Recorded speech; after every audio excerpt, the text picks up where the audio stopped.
Мақатаев үш бақытым. Ең бірінші бақытым халқым менің.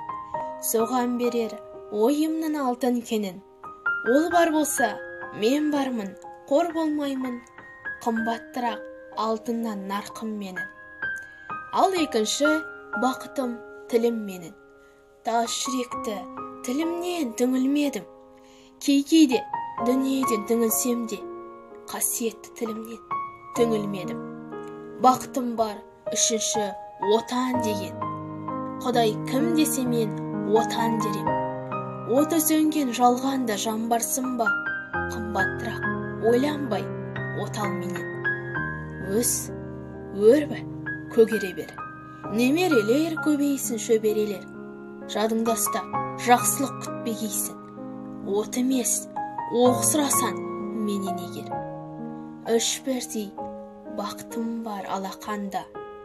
Мені мұндай бақытты жаратар ма? Үш күн нұрын шашады аспанымда. Атырау, Алтай, Арқа,